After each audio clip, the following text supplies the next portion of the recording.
Muito obrigado, Pera, Ministério de Louvor. Que excelente tempo de louvor tivemos.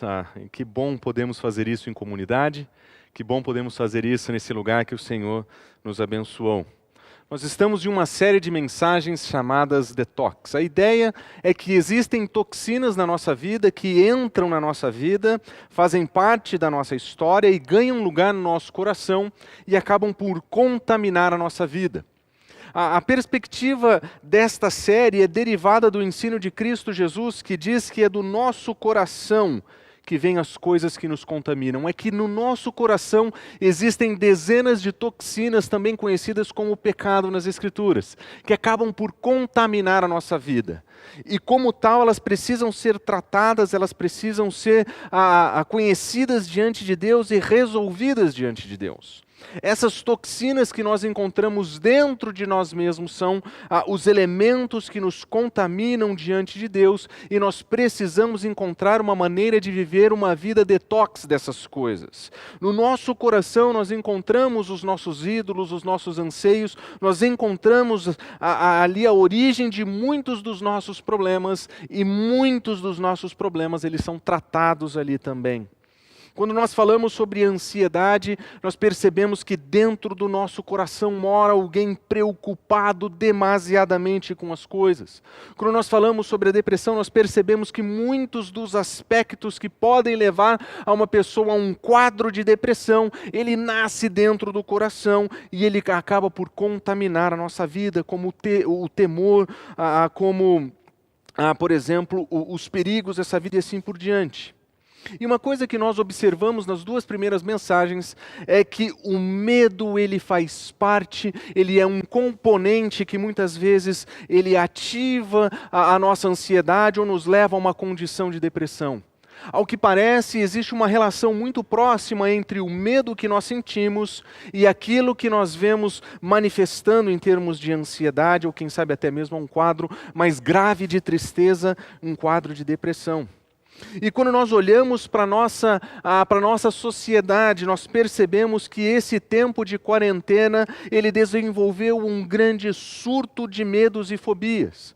Nós estamos experimentando um momento da nossa vida, um momento da nossa sociedade, em que novos medos e fobias estão ganhando a frente das conversas. Em um artigo publicado pela revista El País, o psicólogo Luiz Vicente Figueira de Mello diz o seguinte: eu diria que são duas importantes fobias que nesse momento de quarentena se fazem presente. É a fobia do contágio, que é o medo de pegar uma doença e morrer, e o transtorno do pânico. Pelo caos instalado na nossa sociedade, pelos medos propagados, pelos perigos dessa pandemia que nós vemos a todos os lados e pelas notícias que não param de aparecer, pessoas estão manifestando essas fobias, o medo do contágio, o medo de participar de uma situação trágica e pessoas tomadas por um pânico em função disso. Em um outro momento, nessa mesma reportagem, ele diz: um outro problema que tende a crescer são os transtornos de espectro obsessivo.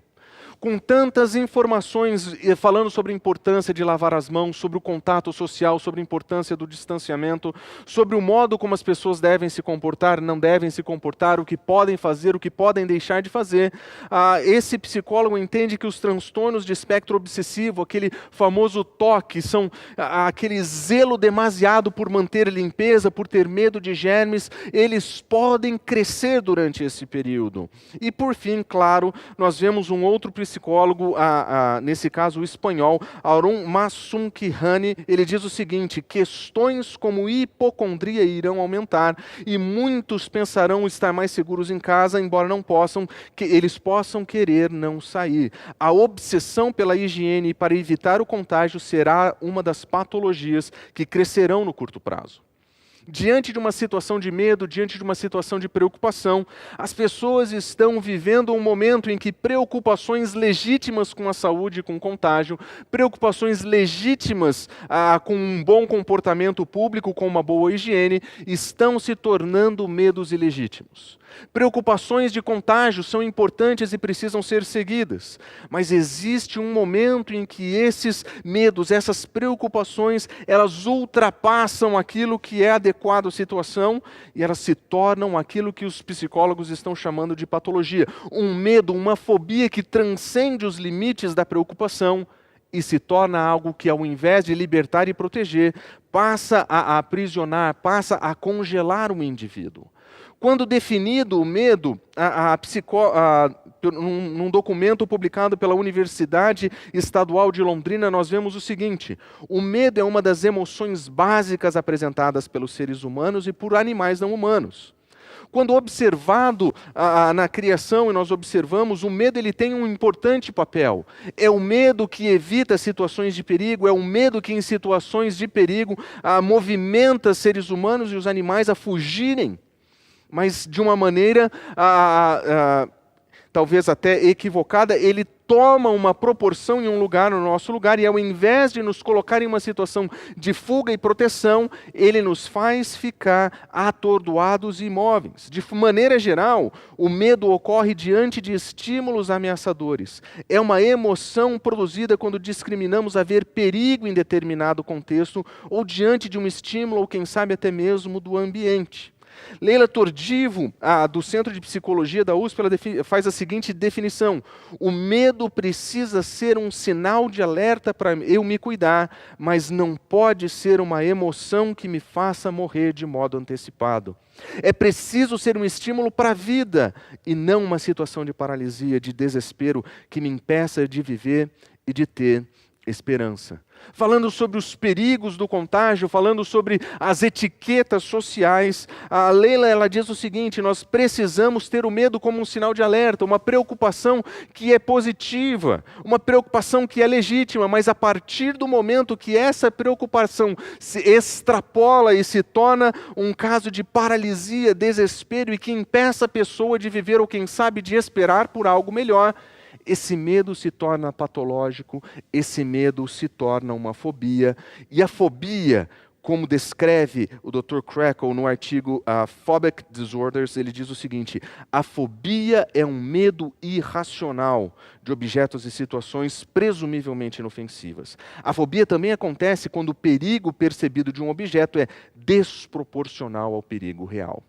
Em outras palavras, esse autor ele está dizendo que existe um limite para o medo, um medo que é normal e que faz parte da experiência humana. É uma emoção que todos nós temos, mas a partir do momento que esse medo torna-se algo que ultrapassa os limites do racional, do lógico, passa a ser desproporcional à situação, ele se torna uma fobia que precisa ser tratada. E esse tipo de fobia, ele tem sintomas interessantes. Esses tipos ele manifesta de sintomas físicos, como por exemplo, ataque cardíaco, sudorese, tremores, pelos arrepiados, respiração ofegante, aumento da pressão sanguínea, pupilas dilatadas e falta de ar. Ou até mesmo problemas psicológicos como indecisão, perda de confiança, sentimentos de irrealidade, preocupação obsessiva, sensação de estar enlouquecendo, depressão e baixa autoestima. Quando olhado dessa perspectiva, o medo não é somente uma emoção básica, ele pode se tornar algo patológico, algo que se manifesta de uma maneira equivocada e que pode prejudicar a vida das pessoas. E nesses dias que nós estamos vivendo, nós estamos tendo uma grande tentação de transformar preocupações legítimas em medos ilegítimos. E quando esses medos tomam conta do nosso coração, e nós perdemos a vontade de sair de casa, nós perdemos a vontade de conviver com pessoas, nós criamos medos de convívio com outras pessoas, nós não saímos de casa, nós somos inundados por notícias ruins, o medo toma conta do nosso coração. O medo toma conta do nosso coração de tal forma que ele amarra a nossa vida e nos deixa, quem sabe, imóveis diante da situação. E quando nós olhamos para a nossa situação e consideramos os insights que a psicologia oferece, nós nos perguntamos então, o que é que a Escritura pode nos falar? Como é que a Escritura pode nos informar a respeito do nosso medo e como é que nós podemos observar esse medo da perspectiva das Escrituras? E a beleza das Escrituras é exatamente essa. que nós vemos nas Escrituras, um livro escrito há muitos anos atrás, um livro que foi escrito muito antes dos desenvolvimentos e percepções da ciência, da psicologia e das ciências modernas. Mas ela oferece insights que são impressionantes sobre o medo. Ela fala sobre o medo de um modo palpável. Ela fala sobre o medo de algo que pode, inclusive, encontrar lugar no nosso coração e se tornar aquilo que nós chamaríamos de uma desordem, que nós chamaríamos de um problema, que nós chamaríamos de algo que vai contaminar a nossa vida, que vai produzir toxinas que vão invadir o nosso coração, que vão invadir a nossa alma e que podem até mesmo nos imobilizar. A sabedoria e perspicácia das Escrituras certamente só podem ser resultados de uma revelação divina. Deus que conhece o nosso coração, Deus que conhece as situações que nós passamos, Deus que conhece todas as coisas, Ele sabe o que nós precisamos aprender sobre o medo nas nossas situações de perigo, nas nossas situações de desgastes. E nós vamos perceber que a partir da perspectiva das Escrituras, o medo é uma situação que impõe medo, ele se torna uma oportunidade de proximidade com Deus, uma oportunidade de escutar o que Ele tem para nós. Nesses dias em que o medo toma conta do nosso coração, onde a situação em volta de nós exige cuidados, grandes doses de cuidado, nós precisamos olhar para isso como uma oportunidade para nos aproximar de Deus e escutar o que Ele tem a nos ensinar. E a perspectiva das Escrituras também nos apresenta algo muito interessante. O salmista, passando por uma situação de medo, ele diz: eu busquei o Senhor, Ele me respondeu, Ele me livrou de todos os meus medos.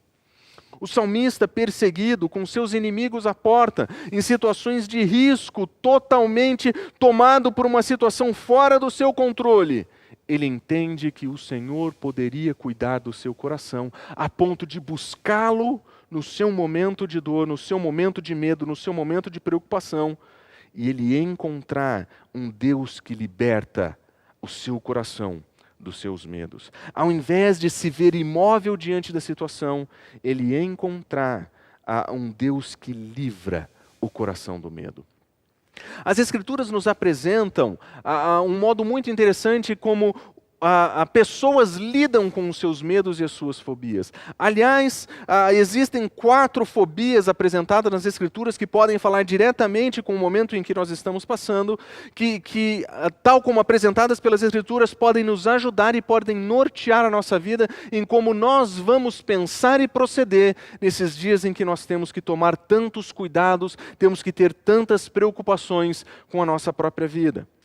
A primeira fobia que eu gostaria de apresentar é a fobia da tragédia. Todos nós, em algum momento, temos no nosso coração um lugar muito grande para esse medo. A fobia de que algo terrível pode vir a acontecer em momentos diferentes das nossas vidas, em situações diferentes da nossa história. Nós temos o medo de que algo terrível venha a acontecer. E acredite, existem preocupações que são legítimas. Nós nos preocupamos com o carro que nós vamos usar, nós fazemos revisões para evitar acidentes, nós cuidamos das pessoas perto de nós, nós tomamos os devidos cuidados para que a tragédia não chegue até nós. E tudo isso é extremamente legítimo. Mas pode ser que o medo tome tamanha proporção em nós, que preocupações legítimas se tornem medos ilegítimos, e ao invés de encontrarmos uma situação de proteção, de cuidado, de quem sabe até mesmo de preparação para enfrentar a vida e o mundo, nós nos vemos paralisados em solidão e reclusão. O medo da tragédia ou a fobia da tragédia pertence a todos nós. A fobia da tragédia é algo que pais sabem exatamente como funciona. Pais têm a clara sensação, um medo e uma preocupação de que seus filhos estão sob o constante perigo de tragédias. E por isso eles se preocupam, eles ensinam, eles instruem. E a preocupação legítima, quando se torna um medo ilegítimo, ela toma o cuidado, o lugar muito grande no coração e não permite permite que essa situação o deixe imóvel diante dos problemas.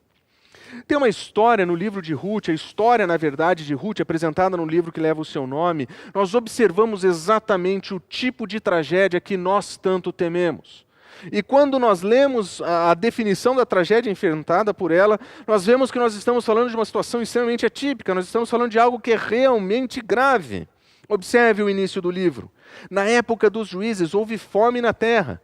Eles estão passando por escassez. Eles estão passando por uma situação onde eles não têm como controlar aquilo que eles vão comer. E diante dessa situação, um homem de Belém de Judá, com a mulher e os 2 filhos, ele foi viver por algum tempo nas terras de Moabe. As terras de Moabe, para quem não sabe, era o último lugar que você iria se você fosse alguém de Belém de Judá. Se você fosse alguém do povo de Deus, o povo de Moabe seria aquilo que seria descrito como um inimigo, como pessoas que estão além do seu território, pessoas que têm um outro tipo de cultura, um outro tipo de padrão, eles têm outros deuses, eles levam outra vida.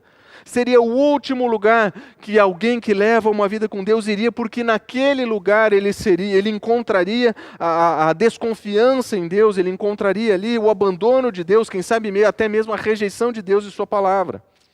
Mas diante da fome, esse foi o melhor caminho que ele encontrou. O homem ele se chamava Elimeleque e sua mulher Noemi, e seus 2 filhos eram Malom e Quilom, eram efrateus de Belém de Judá. Eles chegaram a Moabe e eles ficaram por lá. Mas observe como o texto continua. Morreu Elimeleque, o marido de Noemi, e ela ficou sozinha com seus 2 filhos. Já não bastasse a tragédia da fome, já não bastasse a tragédia de ter que largar toda a família para trás, largar toda a sua cultura para trás, o seu país para trás, ir e viver em um lugar, quem sabe buscando por sobrevivência, onde eles seriam ostracizados, onde eles seriam feitos distintos.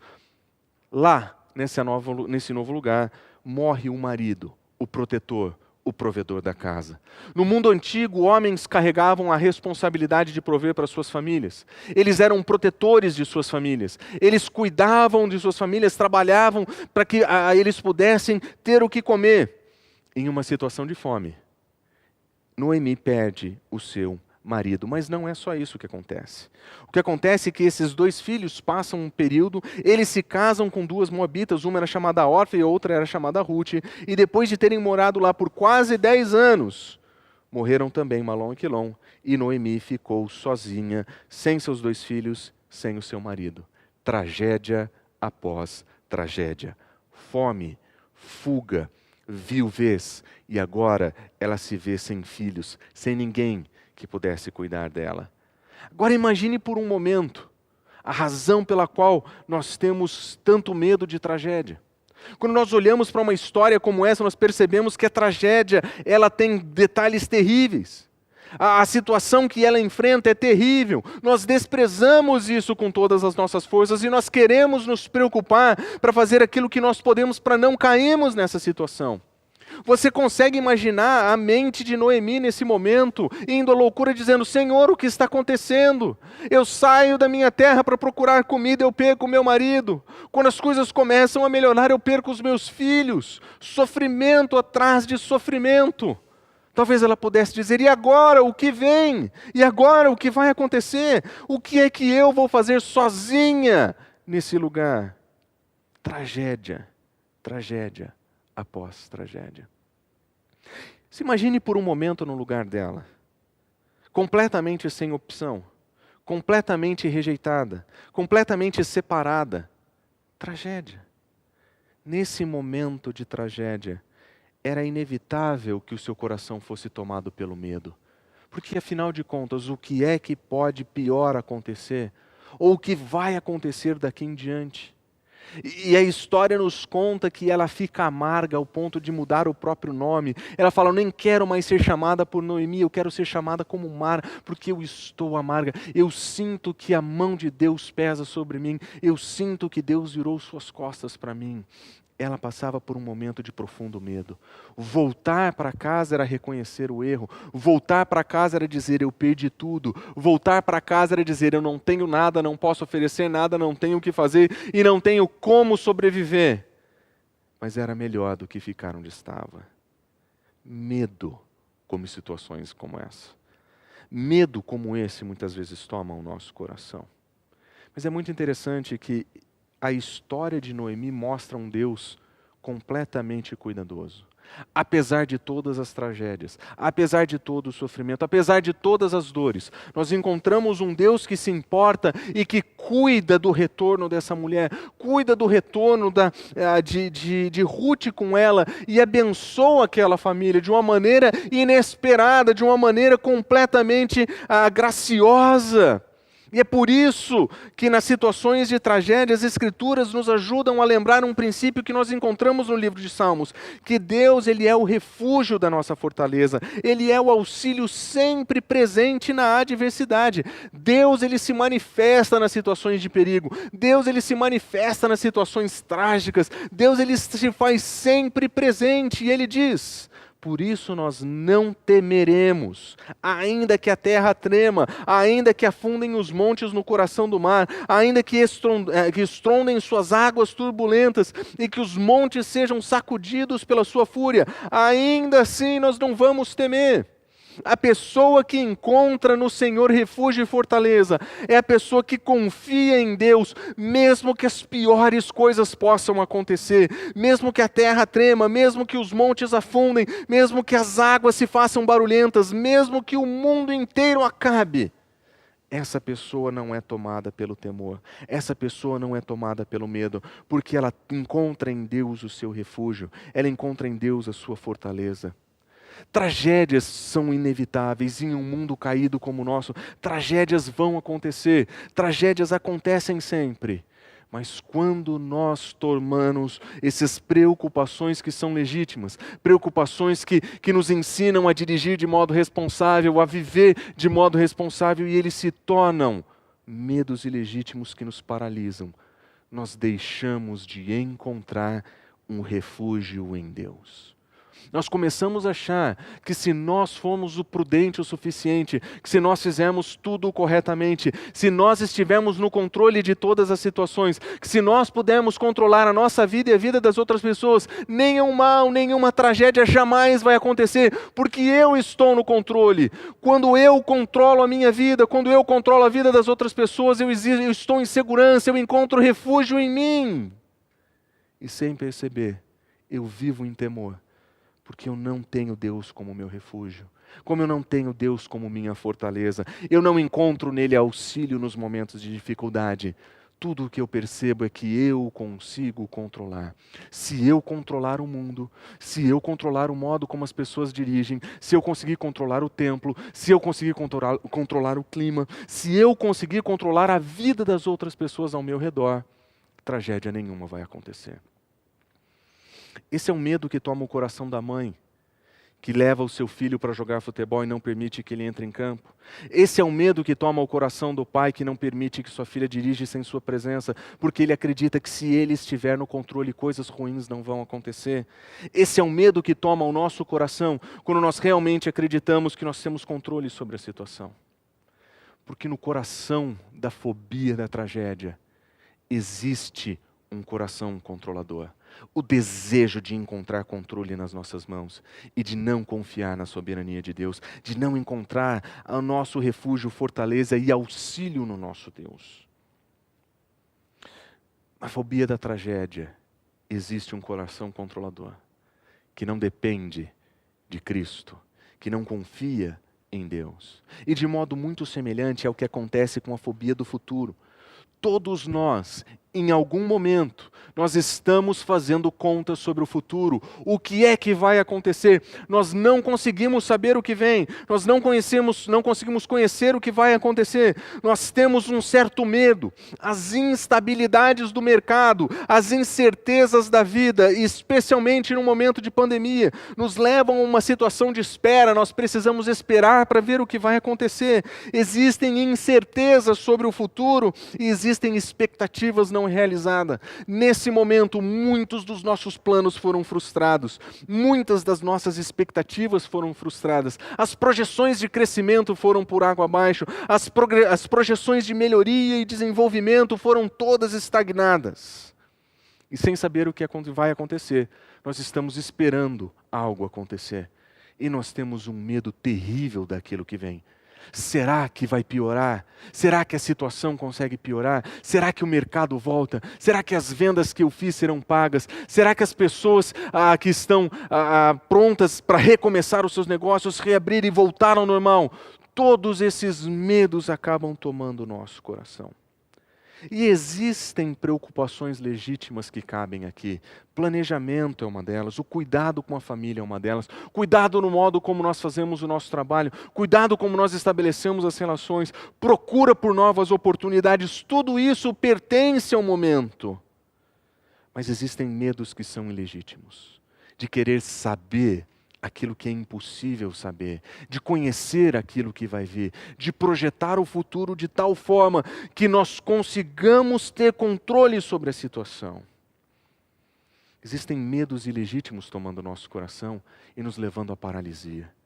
Diante da incerteza, muitos têm desistido. Diante dos medos, pessoas têm simplesmente falado, não dá mais. E quando nós olhamos para a perspectiva que as Escrituras apresentam, o texto de Eclesiastes é um bom lembrete sobre como nós podemos olhar para o futuro. Reclamando da vida, o autor diz, porquanto há uma hora certa e também há uma maneira certa para agir em cada situação. O sofrimento de um homem, no entanto, pesa muito sobre ele, visto que ninguém conhece o futuro, quem poderá dizer o que vai acontecer? Quem de nós pode, com certeza, definir o futuro? Quem de nós pode, com consciência, definir o que vai acontecer? Se existe algo que nós estamos vendo, ouvindo reclamações sobre esse momento que nós estamos vivendo, é que nós perdemos a capacidade de prever o que vai acontecer. O mercado é incerto, os movimentos são incertos, nós perdemos a capacidade de prever. Nós não sabemos o que vai acontecer, as nossas estatísticas não são mais suficientes, os nossos gráficos não são mais suficientes, as nossas projeções são insuficientes. Nós precisamos entender que nós não conseguimos saber o que vai acontecer. Diante de nós está um momento em que nós não temos condições de prever muitas coisas. Nós não temos aquelas seguranças das estatísticas mais. Nós não temos aquela falsa sensação de segurança que as projeções nos davam. Nós perdemos isso. Mas diante disso, o que é que nós podemos fazer? Muitos de nós são tomados por medo aqui. O medo pelo que vai acontecer.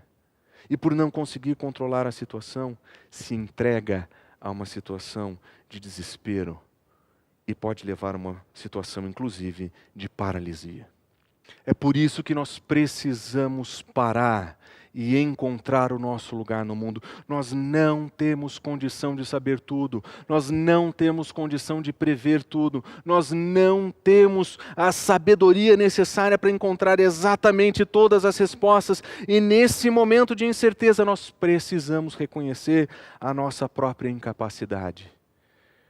Mas nós não precisamos fazer disso uma situação sem fim, uma situação sem solução. Quando nós voltamos os nossos olhos para Isaías, nós lemos, por isso não tema, eu estou com você, não tenha medo, eu sou o seu Deus, eu o fortalecerei, eu o ajudarei, eu seguirei com a minha mão direita vitoriosa. Nesse momento de incerteza, nós não podemos esquecer que o nosso Deus está conosco, o nosso Deus está ao nosso lado, Ele vai nos auxiliar, Ele vai nos fortalecer.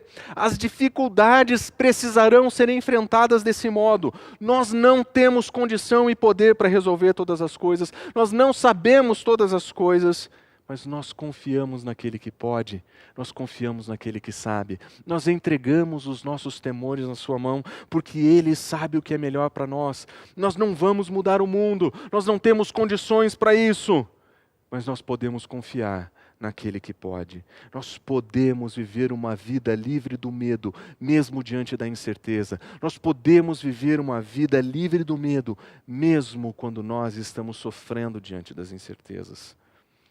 A situação do nosso país não é fácil. A situação do nosso mundo não será fácil. Nós enfrentaremos problemas, e é inevitável que seja assim. Mas nós não podemos permitir que o medo tome conta do nosso coração, a ponto de tirar de nós a confiança no nosso Deus. Nós não precisamos temer, nós não precisamos ter medo, porque o Senhor, nosso Deus, está conosco no meio das nossas lutas, durante as nossas lutas. Ele se faz presente em momentos de adversidade. Existe uma terceira fobia, que também é muito importante nas Escrituras, que é a fobia do outro. E nesses dias, essa fobia do outro tem sido levada a um novo patamar. Nós estamos, mais uma vez, vivendo um momento em que o nosso comportamento está sendo o tempo inteiro avaliado. Eu me lembro de um dia que, com pressa, saí de casa e esqueci de usar a minha máscara. Quando cheguei ao mercado, eu fui visto com olhares como se eu fosse algum tipo de terrorista entrando armado em uma loja. Nós estamos sendo avaliados o tempo inteiro. Nós estamos sendo observados o tempo inteiro. E, novamente, existem preocupações legítimas aqui. Existem preocupações com cuidado, existem preocupações com o nosso testemunho, existem preocupações com a nossa história que são muito importantes. Mas nós estamos correndo o risco de sermos escravizados pela opinião das pessoas, de sermos escravizados pela aceitação das pessoas. Quantos de nós já tomamos decisões que não eram as melhores, porque nós queríamos pertencer a algum grupo? Ou quem sabe deixamos de fazer algo que deveria ter sido feito, porque nós gostaríamos de aceitação, porque nós gostaríamos de viver de bem com as outras pessoas? Quantos de nós, seja na nossa adolescência ou juventude ou ainda hoje, por causa de opiniões das outras pessoas, se sente travado, com medo? Imagine, por exemplo, quando você recebe a visita da sua mãe na sua casa e você se sente tenso pelas opiniões que ela pode desenvolver a seu respeito. Pense então, quem sabe numa situação de trabalho em que você se vê preso a uma decisão porque você tem medo de falar o que acredita e de ser rejeitado pela sua opinião. Aquele medo que te faz ter silêncio quando você deveria falar de Cristo, mas você não fala com medo de ser rejeitado. Aquele medo de fazer a coisa certa porque você tem medo de ofender as pessoas. Aquele medo que é extremamente dedicado, irreal e desproporcional com relação à opinião dos outros.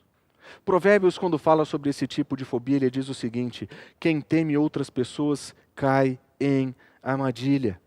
A pessoa que tem medo e que vive escravizada da opinião das outras pessoas, ela não consegue viver uma vida de fidelidade ao Senhor. Na verdade, ele não consegue levar uma vida de confiança no Senhor, porque o contraste de confiar em pessoas, de temer pessoas, é confiar no Senhor. O provérbio diz: quem teme outras pessoas cai em armadilhas, mas quem confia no Senhor está seguro.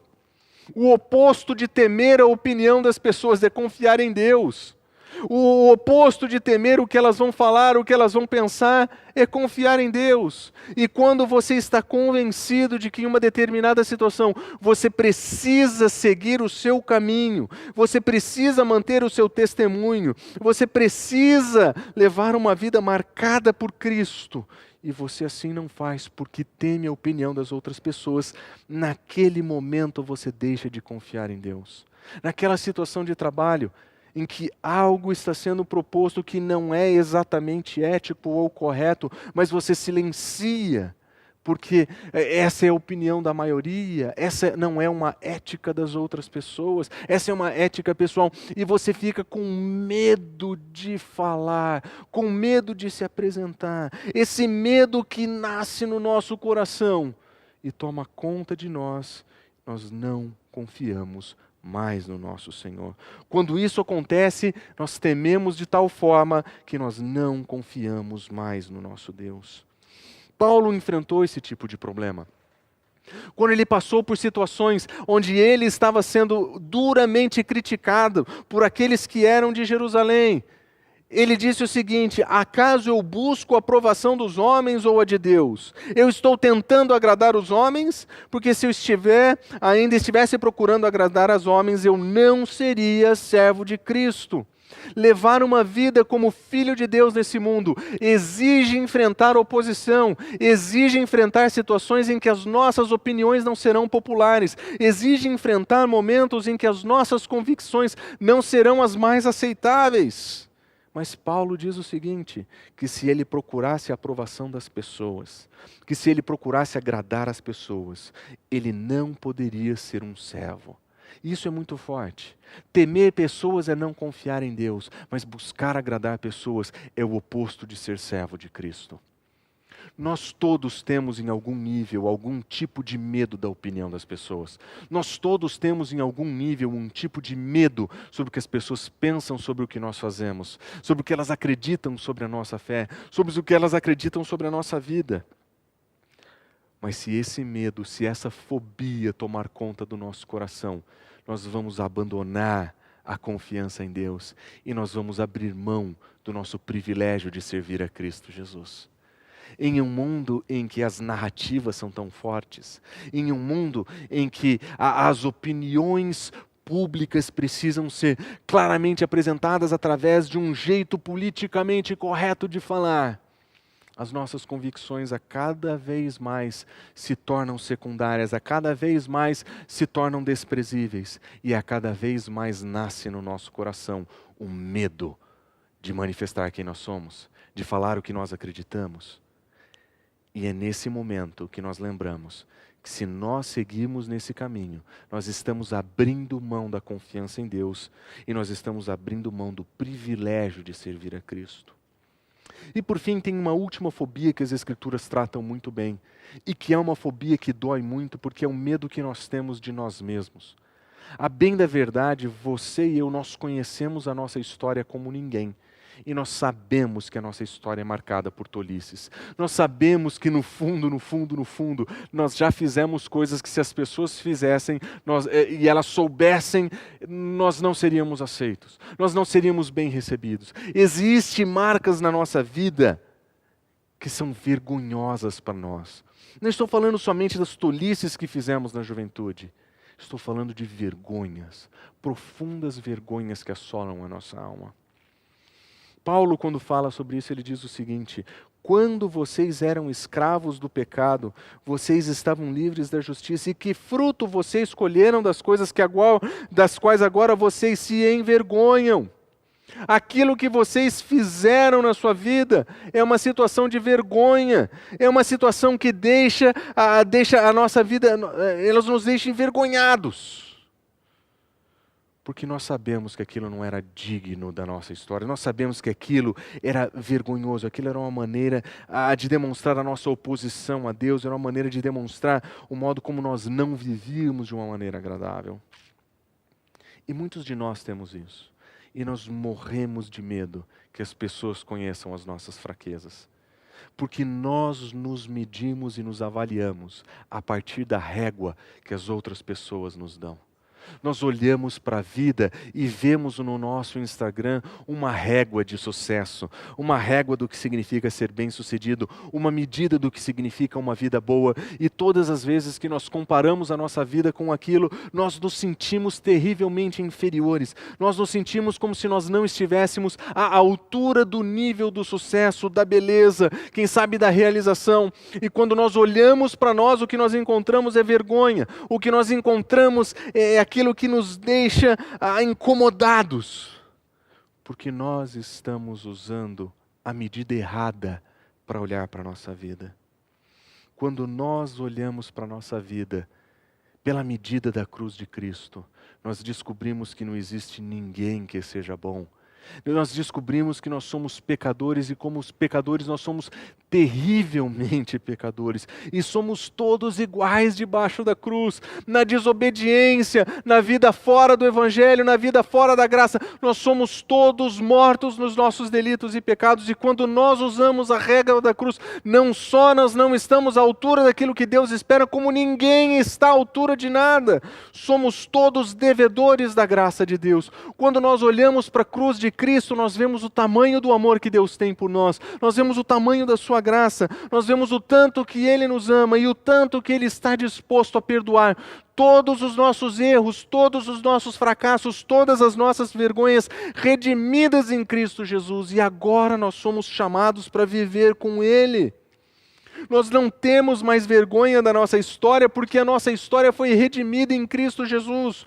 Os nossos erros foram perdoados. Nós temos uma nova vida e nós somos chamados para viver em novidade de vida. Como Paulo também nos ensina, agora que vocês foram libertos do pecado e se tornaram escravos de Deus, o fruto que vocês colhem leva à santidade, a uma vida correta diante de Deus, e o fim disso é a vida eterna. O salário do pecado é a morte, mas o dom gratuito de Deus é a vida eterna em Cristo Jesus. Quando nós olhamos para a nossa vida e usamos a medida da cruz, nós paramos de nos comparar com outras pessoas. Nós paramos de temer não sermos aceitos. Nós paramos de temer não sermos recebidos, porque nós fomos recebidos e amados pelo nosso Senhor. Nós não precisamos temer as outras pessoas, porque nós fomos recebidos e aceitos por Deus. Nós somos incluídos na sua família. Ele nos recebe, Ele nos adota, Ele nos tem como filhos. E nós temos no Senhor tudo o que nós precisamos. Quando nós olhamos para as Escrituras, nós vemos que essa culpa que eventualmente nasce no nosso coração, a respeito dos nossos erros, quando nós olhamos para a vergonha que temos a respeito disso, quando nós pensamos na nossa imagem, a percepção que outras pessoas podem ter de nós, e esse nosso desejo por aceitação, nós lembramos que em Cristo Jesus nenhuma dessas coisas importam, porque Cristo nos perdoa e nos redime da nossa culpa. O Senhor olha para nós como filhos, nós somos aceitos e recebidos, nós pertencemos à família de Deus, nós somos concidadãos dos santos, nós pertencemos a uma comunidade que nos ama e que nos acolhe. Mas quando nós olhamos para o futuro e para as tragédias, e percebemos que no nosso coração mora um desejo de controle, nós podemos dizer: Senhor, eu tenho tomado aquilo que é teu, eu tenho usurpado o teu lugar na minha vida, e isso tem intoxicado a minha vida. Porque no fundo, Senhor, nós estamos transformando preocupações que são legítimas em medos ilegítimos. O nosso desejo por controle é tão forte que no fundo, nós não queremos confiar na tua soberania.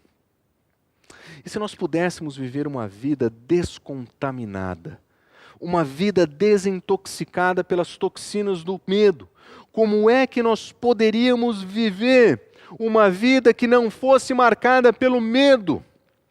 E eu sugeriria que a primeira coisa que nós precisaríamos fazer é confessar a nossa mania de controle. Nós acreditamos que se nós estivermos presentes, se nós organizarmos, se nós planejarmos, tudo vai dar certo. Eu não preciso confiar em Deus, tudo que eu preciso fazer é controlar todas as coisas, todas as variantes, todas as opções.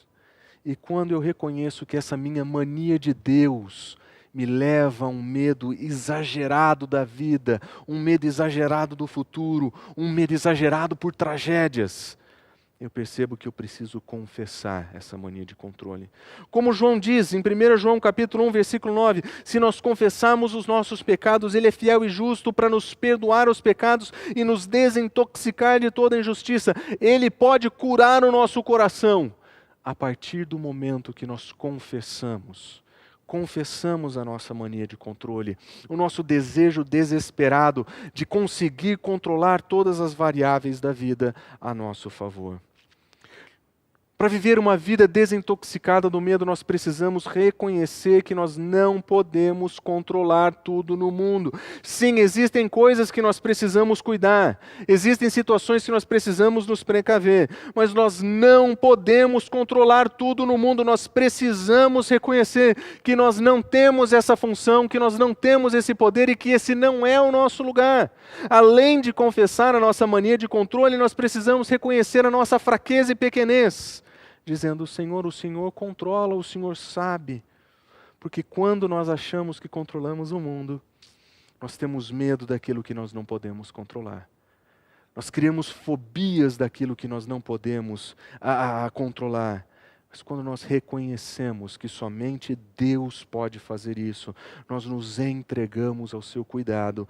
E embora tenhamos preocupações legítimas, nós não vamos deixar isso nos consumir. Como o Salmo diz, o Salmo 90, versículo 2, antes dos montes nascerem, antes de criares a terra e o mundo, de eternidade, eternidade, tu és Deus. Deus não é novo nessa função de ser provedor e cuidador. De eternidade, eternidade, Ele é Deus. Ele continua no lugar dele, antes de todas as coisas, depois de todas as coisas. Ele é Deus, Ele sabe todas as coisas, Ele vê todas as coisas, Ele entende todas as coisas e Ele cuida de todas as coisas. E somente Ele pode controlar todas as coisas. Quando eu confesso a minha mania de controle e eu reconheço a minha pequenez diante dele, eu preciso aceitar que eu não sei o que ele sabe e o que somente Deus pode saber. Eu não sei o futuro. As estatísticas dão diretrizes, as previsões dão diretrizes, mas o que é que vai acontecer amanhã? Eu não sei. Ninguém sabe. E nós precisamos aceitar que, ainda que nós tenhamos as melhores informações hoje, amanhã nós estaremos desatualizados. Nós não temos como saber todas as coisas, nós não temos como conhecer todas as variantes. E aceitar essa fragilidade nossa nos ajuda a não viver em medo. Porque quando nós aceitamos que nós não sabemos todas as coisas, nós lembramos que existe alguém que sabe, alguém que nos conhece e alguém que conhece todas as coisas. Grande é o soberano nosso Deus e tremendo é o seu poder. Não há limite para a sua sabedoria. Nós não temos como limitar o seu conhecimento, não temos como limitar a sua sabedoria. Ele sabe todas as coisas, Ele sabe tudo o que acontece e é por isso que nós podemos descansar em Deus, porque Ele sabe exatamente quem nós somos. Deus sabe exatamente quem nós somos. Assim nós tranquilizaremos, saberemos que somos da verdade e tranquilizaremos o nosso coração diante de Deus quando o nosso coração nos condenar, porque Deus é maior que o nosso coração e Ele sabe todas as coisas. Deus sabe os medos que moram no seu coração, Deus sabe as preocupações que habitam nele. Em algum momento nós vamos nos condenar, em algum momento nós nos vamos encontrar incapazes de resolver, incapazes de saber. E quando o nosso coração nos condenar, nós estaremos tranquilos, porque Deus sabe exatamente quem nós somos. Nós não precisamos nos preocupar a respeito da opinião que Deus tem sobre nós. Nós não precisamos nos preocupar sobre aquilo que nós não sabemos e não podemos controlar. Deus sabe disso. E nós podemos tranquilizar o nosso coração. Essa tranquilidade do coração é o contrário do medo controlador. É aquele sentimento que diz, ao invés de temer o que eu não sei e o que eu não posso resolver, eu confio naquele que tem poder eu confio naquele que sabe todas as coisas, e mesmo nas minhas fraquezas, mesmo nas minhas condenações, eu estarei tranquilo. Quando as opiniões das pessoas forem diversas a seu respeito, você pode estar tranquilo. Mesmo que eles sejam críticos às suas convicções, você pode estar tranquilo. Deus sabe exatamente quem você é. Não importa o que tenha acontecido na tua história, não importa quão vergonhosa tenha sido a sua vida no passado, o Senhor conhece quem você é. Você não precisa ter medo dos seus fracassos, você não precisa ter medo das suas fraquezas. O Senhor te conhece exatamente como você é, e Ele te aceita como você é, e Ele redime a você, para que você possa viver uma vida com Ele. Você precisa também lembrar que Deus ama você mesmo conhecendo a sua história. Observe o que Paulo nos diz em Romanos. Deus demonstra o seu amor por nós pelo fato de ter Cristo morrido por nós quando ainda éramos pecadores. O Senhor sabe exatamente o tamanho da desgraça que nós vivemos. Ele sabe exatamente os nossos erros e ainda assim Ele nos ama profundamente. Profundamente a ponto de se entregar por nós para morrer no nosso lugar. E nós precisamos confiar no cuidado soberano dele. Como diz o salmista, quando eu estiver com medo, eu confiarei em ti. essa certeza de que nós temos um Deus que nos encontra no medo, um Deus que nos fortalece no medo, um Deus que sabe o que nós não sabemos, que pode fazer aquilo que nós não podemos, um Deus em quem nós podemos confiar e depender, um Deus que pode ser a nossa fortaleza num momento de desgraça e descontrole, nós podemos viver uma vida descontaminada do medo que nos assola. 6 verdades. Confessar a minha mania de controle. Reconhecer que eu não posso controlar tudo. Aceitar que Deus sabe o que eu não posso saber. Descansar porque Deus sabe exatamente quem eu sou. Lembrar que Ele me ama mesmo conhecendo a minha história. E confiar no seu cuidado soberano. O Senhor sabe exatamente o que nós estamos passando e nós podemos depender dEle. Vamos orar? Senhor, em dias de medo, onde nós nos vemos incapazes de controlar as situações ao nosso redor, por favor, Senhor, lembra o nosso coração que nós não somos capazes de controlar tudo, de que nós não temos condição, Senhor, de saber todas as coisas, de que nós somos pequenos e frágeis. Mas nos lembra também que o Senhor nos ama e que o Senhor cuida de nós. Nos lembra também que o Senhor nos protege, que o Senhor é o nosso refúgio, a nossa fortaleza, que o Senhor é o socorro presente em situações de medo. Senhor, quando o meu coração for tomado por medo, Senhor, por favor, me ajuda a confiar em Ti. É isso que eu oro em nome de Jesus. Amém.